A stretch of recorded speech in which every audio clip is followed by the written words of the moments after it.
Right, it's saying we're live, so here we go. So, good morning, Rachel. Welcome to the Socially Shared LinkedIn Live Studio. It's lovely to have you with us this morning in this very warm weather as well. So, I hope we can stay cool enough until the end of the call. I'm sure we will be able to. Thank you so much for taking time to join me this morning.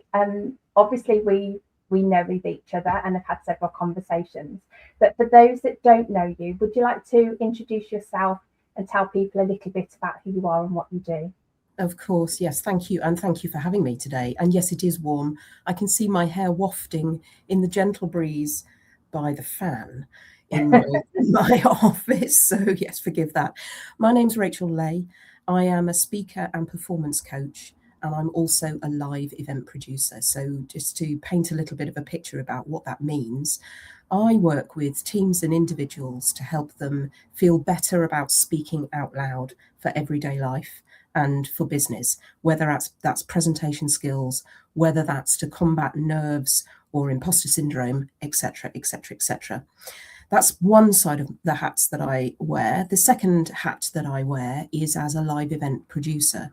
So in the concentrated world, as you're going through right now, I help companies and production companies realize the best from their speakers in live stage moments. I also have a side hustle of organising the entire event as well. But my focus today is to talk about the speaker and performance coach elements of what I do. Absolutely. Gosh, it does sound like you're a very busy lady. And managing a handful of special events every year for Socially Shared keeps me, well, most definitely keeps me busy and out of trouble just about. So I'm not sure if I could do that full time. So all credit to you for that.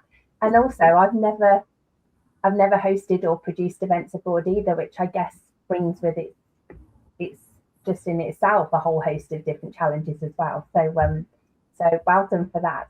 And as you say, lots of different hats, lots of different sort of facets to your career and your business. So tell us a little bit more then about the speaking and sort of coaching side and performance side of your business then. Yeah, sure. And actually, you referenced something very interesting there in terms of working overseas. I've worked globally pretty much all of my career. I lived abroad as a youngster as well. So this sort of interesting dynamic of working with people who have English as their non-native language is quite an interesting one. How the voice thing came about actually was quite interesting and quite personal. So I trained originally as an actor. I'm an introvert by nature, so those two things actually often go hand in hand, I have to say.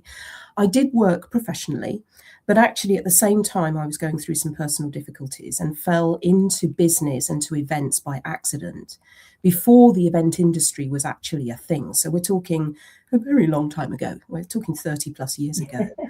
But actually all the way through my career, I lent on my voice coaching training as an actor to support speakers and to support people generally in event scenarios. And then roll forward however many years, 6-7 years ago, I had some vocal trauma myself and experienced something which I couldn't control. Now, as somebody who trained as an actor, and anybody out there who has any sort of form of vocal training will know, you know what to do when you need to push your best your best voice forward. But I couldn't control this in this particular scenario. And it was not only that, but it was the experiences of working with other speakers that lent me the opportunity to make this a more formal part of my business portfolio. And the bit that I actually love is working with normal people, shall we say. I've worked with poets, I've worked with actors, but I actually really love particularly working with women who, like myself, are in their 50s, they've experienced tons of stuff in their life, and all of a sudden they're in a world where they don't perhaps feel quite themselves, or they're facing something new, or something has happened which makes them feel that they're not representing themselves in the best way that they can. And in actual fact, we all have the ability to support ourselves, help ourselves. as long as we understand, we can tap into those things that we already know. So I talk a lot about reminding people of the skills that they have inside. And I needed to do that for myself. So it was for that very reason that I learnt that my vocal trauma was related to unresolved grief. And in actual fact, just understanding that mentally helps me then put the practical tips in place and know that there was a reason why that was happening, to make me feel better about those out loud moments. Yeah. And it's funny, isn't it? Because as you say, you know, life has a funny way of taking us on routes that we hadn't planned. Like you say, you weren't really sort of destined for the events world, but that's where you found yourself working. And then life also has a funny way of throwing life events at us, things that, you know, we can't control that do have an impact on us, whether it's physically or mentally.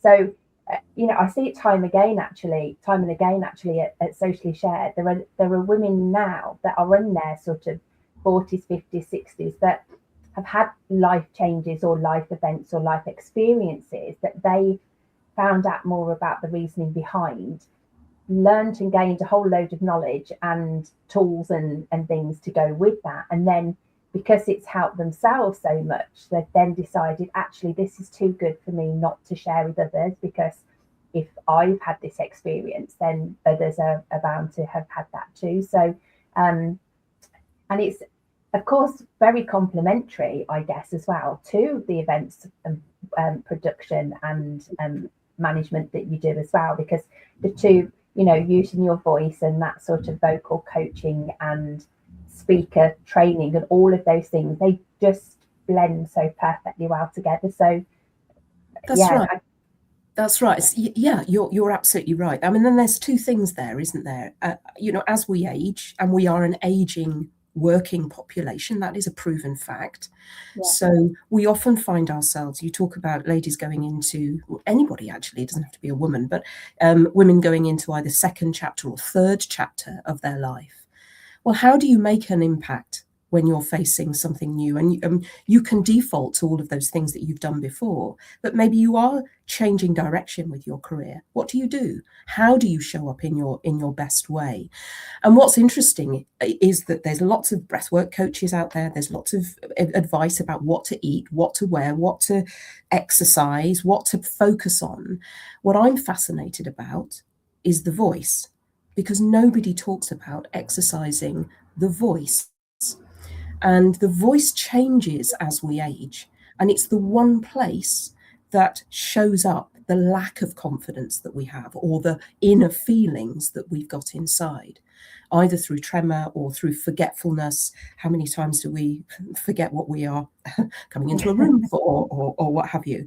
And so I just feel that vocal practice should form a more formal part of our aging, or our best life practice portfolio, rather than only focusing on exercise, going, you know, walking or what have you. Lots of people recommend singing, and I absolutely love it. I think that's one of the best things. But if singing isn't your thing, then what do you do instead? Yeah. So, you know, I think that's a really good point. And the second point, yes, events, very much an event. Events are so popular now, both hosting events and going to events. The landscape of the event world is so much bigger now than it ever used to be. And of course, an event by definition is a happening. It's something that occurs in a space. And I know I talk to other people who say, oh, I don't really want to go. I don't know how to show up. I'm nervous about it. They'll all be better than me. I don't know what to do. I don't know what to say. And again, we find people who are professional people who have these innermost feelings, but also by definition of happening, anything can happen, both as an organizer. You know, there's a train strike, or there's an extreme weather event, or the keynote speaker doesn't turn up, etc., etc., etc. And all of a sudden we have to pivot with those things. And it's our voice that gets us through those things. Yeah. And I think one of the things that I was just came to mind as well when you were talking about, you know, there's a lot of guidance and noise out there about all aspects of our lives, as you've mentioned, you know, the way that we dress, the way that we exercise, eat, and all of those different things. But and also more recently, I would say as well, a lot more around about mindset and the mental health state of us as individuals and a population. But our voice is such a big part of our identity as well, isn't it? It's such a big part. So you're absolutely right. I don't know why it hasn't come to the fore, more really. And I think it's a real credit to you for, taking your own experience, but actually using that as an opportunity to help more people and to complement the range of options that you're already presenting and services you provide as your business. So I think that's fabulous and only to be admired. Coming back to something that you mentioned as well when you were just talking there is about confidence. So confidence is the theme of this year's conference, as you know. What did that play a part in you deciding to come on board as a sponsor this year and get involved in the event? Yeah, very much so, very much so. I mean, of course, everybody bandies this word confidence about, and I know you've got other speakers and sponsors who talk about this idea of confidence and how we identify that in ourselves. Yeah, for me, confidence is the fuel that gets things done. But we sometimes attach a fear around this word confidence because we don't really understand how it shows up in ourselves. So I'm all about the practical. I very much believe, for all of the reasons stated previously, that I can offer the opportunity to the delegation, to the community of people, not only the chance to sort of gather from them, but to offer some practical tools and tips for them to take away. And it's not rocket science. We're not talking about anything that is too woo-woo. We're just talking about tapping into a few things themselves. And you see confidence all of the time. And the more confident, to excuse the pun, you are in your own business, the more you're also able to identify a lack of confidence in others. And I also believe that we have a duty of care as we age, as we become more comfortable in our own working worlds, to be able to help others out. Yeah. And to realise that somebody is maybe responding to you in a way in which is showing up their lack of confidence, their lack of sort of inbuilt intuitivity, so that you can help them feel better. Why we need to be kinder to each other, I think, in this world, and I think that's one way you can be. Yeah, no, absolutely. I think one of the points you mentioned there as well about, a lot of the tools and techniques that you share, they're not revolutionary, they're not rocket science, but we're just so busy in life, aren't we, all of the time? And that's why I think the special events at Socially Shared are so important, because yes, we have our regular meetings, but the special events are really putting a fence around a period of time where you can just focus on yourself and your business and actually take the time and the space to just be, and actually to just hear about things from other people's perspectives. And sometimes what you'll hear at events, it's not rocket science, it's not revolutionary, but it's so important to be reminded of some of those key things. But also, it's a safe space to hear about things from other people's perspectives, because often we're so busy in the day-to-day, we don't even stop and think about ourselves, let alone how other people experience or see particular things and events that are going on. Let alone actually think about whether any of those perspectives could be relevant to yourself. So I think the fact of, for me, the headline event of the year, our Women in Business conference, it's such a special day because it's actually giving the women in the room, the space to just take time to just be and to actually, as I say, experience things, whether it's to be reminded of things, have their knowledge refreshed, or whether it's to be introduced to something completely new. As I mentioned, we have had a theme for our conference for the last few years. Last year it was all around ambition. This year it's around confidence. And confidence is such, as you mentioned, rightly so, such a broad topic and theme. And what I love about the day is being able to bring so many different speakers to come in and talk around confidence from so many different perspectives. So, for those that don't know, you're not just a sponsor, a headline sponsor with Socially Shared's conference this year. You're actually a speaker as well. And you are going to be speaking on our Confidence Toolkit panel, which I always like to try and have a panel at the event that of people, professionals and experts that can share those practical tips. So you'll be talking about the voice. Do you want to give just a little bit of an insight into something that you might be sharing on the day to give people something to look forward to? Yeah, sure. Thank you. And I think the operative word there is toolkit, because as I've already mentioned, I'm all about the practical. And I think the best way that you can experience something is to do it. And so I will preface with some exercises. And before we plant in the mind's eye, people warbling at the top of their voices, etc., that's not what we're about. That's a shame. Well, it's optional. You can break the song if you so wish. What people underestimate is the relationship between confidence and energy, and where energy comes from. Energy comes from being free and balanced. It's taking away tension. It's thinking about your body as a vessel for your voice.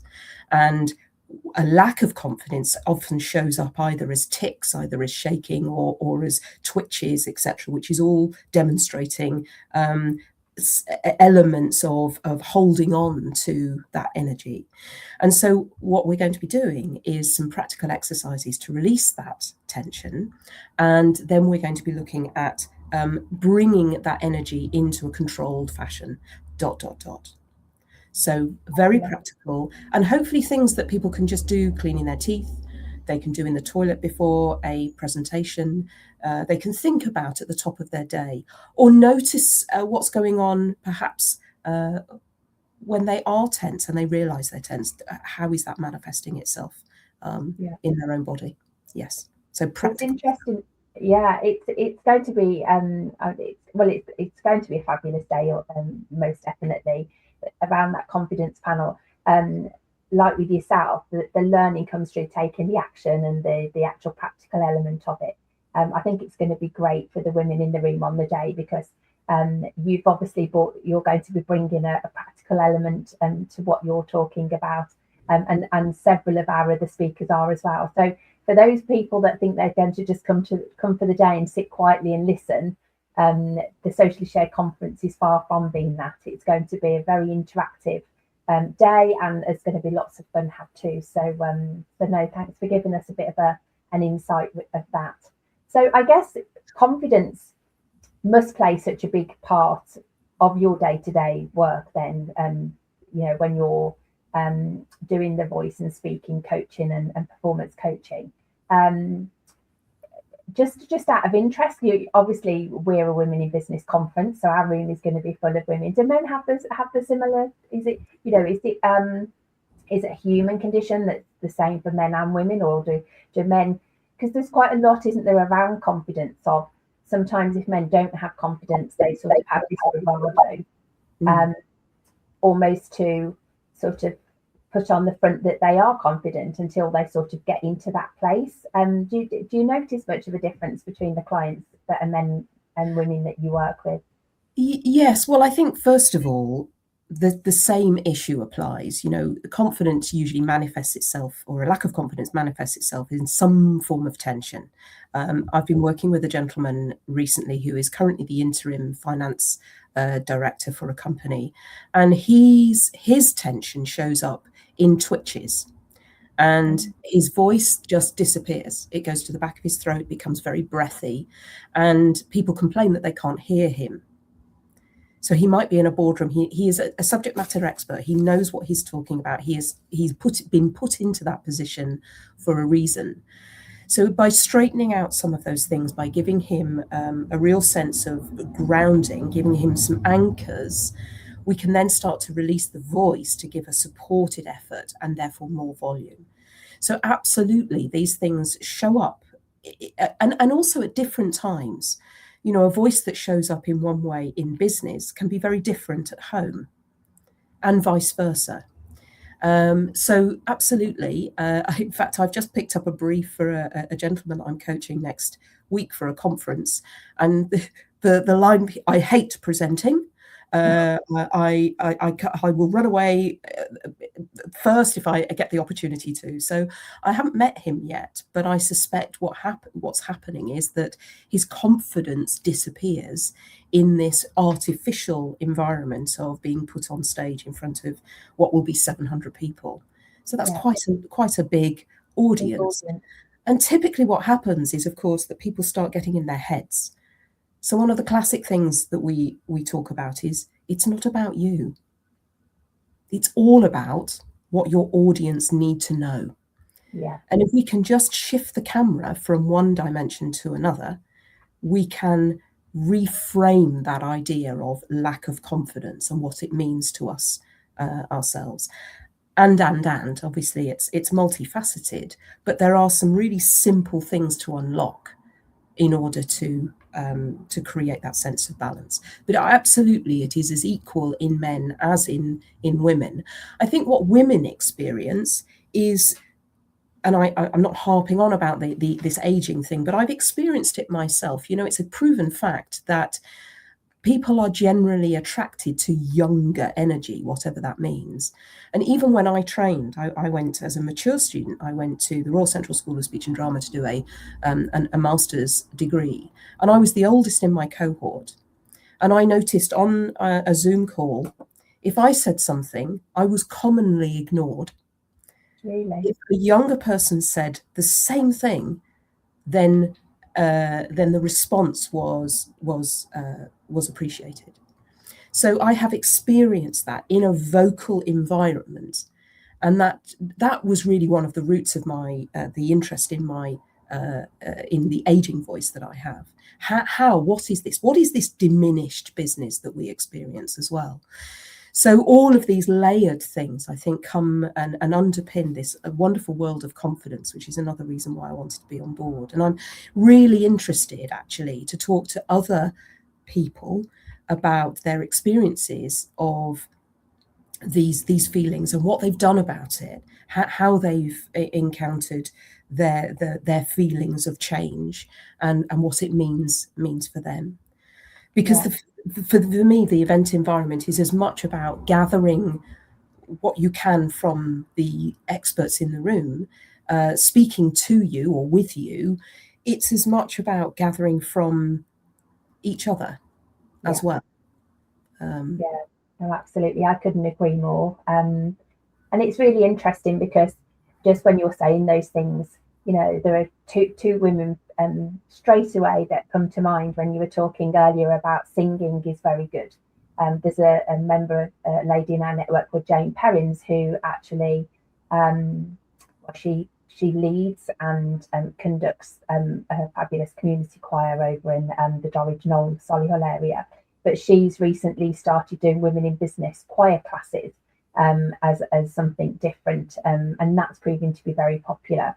And then there's another lady called Wendy Garcars who has started a movement, actually, I would call it, rather than a business venture, called Refirement UK. And she's an older lady that, well, the strap line to Refirement UK is for women who want to rock but not in a chair. So it's for women that are an older lady, and that, you know, the societal expectation that we'll get to a certain age and retire and we haven't got anything to sort of contribute is no longer a thing, if it ever was to start with, and is on a mission really to have the voice of the older population, particularly of women, to be heard that much more loudly. So I think if yourself, Jane, and Wendy got stuck in a lift, you'd be far from short a conversation between the three of you. It's fascinating to be a fly on the wall.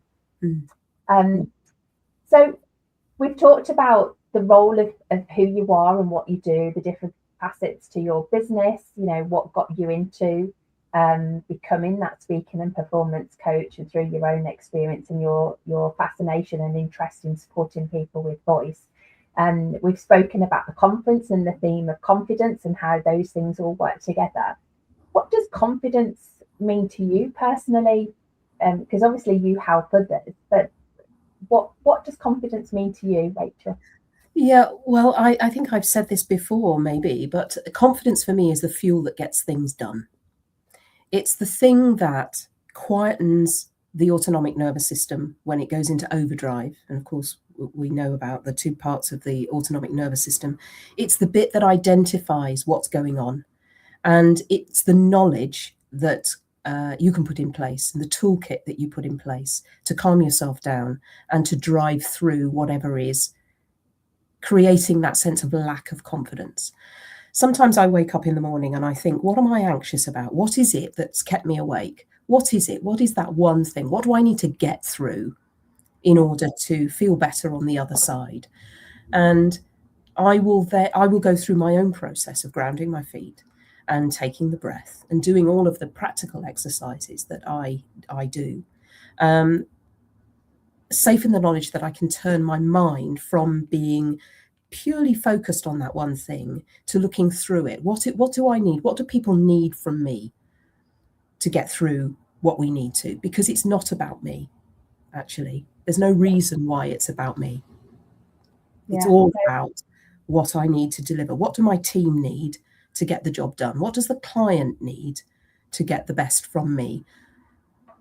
Yeah, no, I love that. The confidence is the fuel to get things done. I think needs to be a strap line somewhere because there's so much truth. Absolutely, you have to coin that phrase to know that one.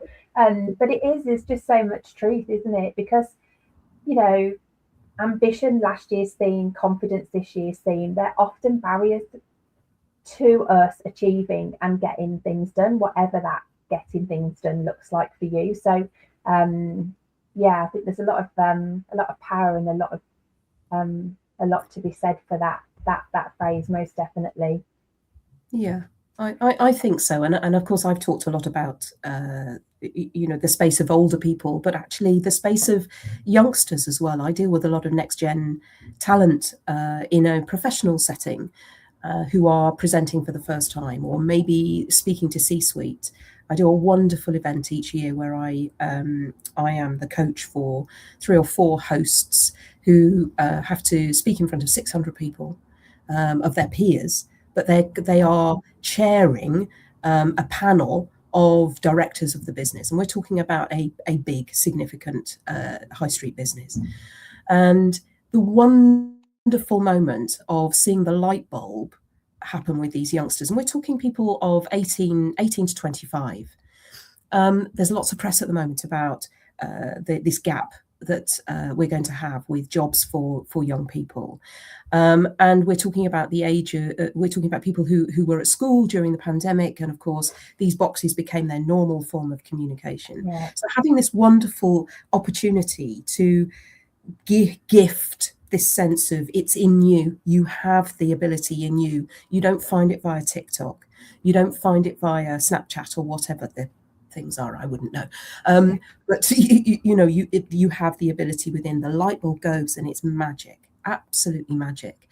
So this stuff that we talk about, this ability to be able to change the perception of what confidence is, whether it's through body, mindset, voice, and all of the other things that we're going to talk about at conference, actually goes for everybody. And that's the gift that we have for others. We just take what we know and we pass it on, don't we? Take what we know and we pass it on. Yeah. No, that's right. Absolutely. I think there's also a magic in bringing people together in person as well, isn't there? Those in-person events. And I think confidence is one of those aspects of us as human beings that can be quite contagious as well. So if you're not feeling very confident, but you surround yourself with people that, whether they're feeling, but they're coming across as confident, you can almost absorb that, can't you? And sort of gain from that energy. And it comes back to what you said earlier about, it being energy really, which is such a big part of it. So So there is going to be a lot of energy in the room on the 12th of June, and confidence, a lot of confidence, whatever that looks like when people arrive. I think it will look quite different when people leave, which is the shift that I always love to see for these days every year. So we obviously, well, I would like to obviously say thank you very much for sponsoring and supporting the event this year. As I mentioned with Dawn yesterday, sponsorship for the team here at Socially Shared is very much about a partnership opportunity. But more so, the sponsorship really helps us as a community to keep the price of our tickets to our event really keen, so that cost isn't prohibitive and isn't a barrier to people coming along. So thank you for contributing and helping for more people to be able to afford to come along. You're also a speaker, which we're very much looking forward to seeing you speak on the panel. I think the panel will bring a few different surprises to people on the day of different tools they can add to their confidence toolkit. What are you looking forward to most about attending on the 12th of June?